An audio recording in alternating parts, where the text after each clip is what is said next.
బీసీల అభ్యున్నతి కోసం ఈరోజు ఒక మంచి నిర్ణయం, ఒక సముచితమైన నిర్ణయం తీసుకోవడానికి మనం ఈ చర్చ చేస్తున్నాం.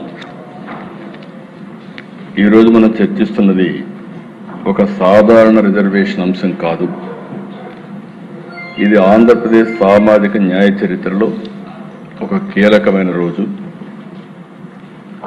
గత ప్రభుత్వంలో బీసీలకు జరిగిన అన్యాయాన్ని సరిచేసేందుకు ఈరోజు తిరిగి ప్రత్యేక కేబినెట్ సమావేశం పెట్టుకొని కొన్ని నిర్ణయాలు చేశాం.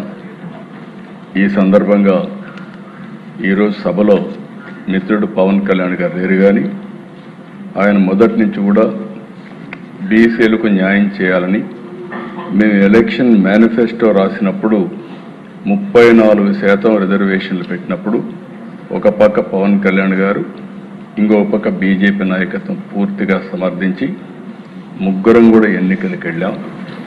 ఆ ఎన్నికలకు వెళ్ళినప్పుడు జీవితంలో ఎన్నో ఎన్నికలు ఫేస్ చేశాం, కానీ 2024 ఎన్నికలు ఒక హిస్టరీ. 94% స్ట్రైక్ రేట్, 57% ఓట్లు వచ్చాయంటే అది బీసీల వల్ల, నాయకత్వం యొక్క నమ్మకం వల్ల వచ్చాయని చెప్పి కూడా నేను మీకు తెలియజేస్తున్నాను. అలాంటి హిస్టారికల్ విక్టరీకి కారణమైనటువంటి బీసీలకు న్యాయం చేయడం కోసం ఈరోజు ఒక ప్రత్యేకమైన కేబినెట్ పెట్టుకొని చర్చించాం. ఇందులో అధ్యక్ష 3 ప్రధానమైన విషయాల్ని ఈరోజు నిర్ణయం చేశాం. చాలా ఉన్నాయి, కానీ 3 ప్రధానంగా నిర్ణయాలు చేశాం.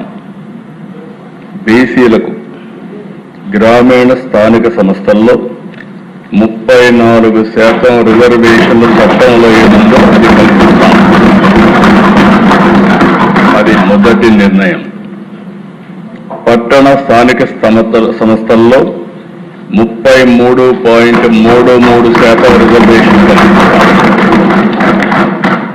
ఈ 2 కూడా చట్టంలో ఉన్నాయి అధ్యక్ష, అది కూడా నేను వస్తాను. ఇంకొక పక్కన అర్బన్ లోకల్ బాడీలో మేయర్, మున్సిపల్ చైర్మన్స్ ని ప్రత్యక్ష ఎన్నికల ద్వారా ఎన్నుకునేదానికి శ్రీకారం ప్రత్యక్ష ఎన్నికల ద్వారా ఎన్నుకుంటారు. అయారాం గయారాంలు ఉండరు. సుస్థిరమైన పాలన, సమర్థవంతమైన పాలన మా కూటమి నిర్ణయం అని చెప్పి ఇంకొకసారి ప్రజలందరికీ విజ్ఞప్తి చేస్తున్నాను.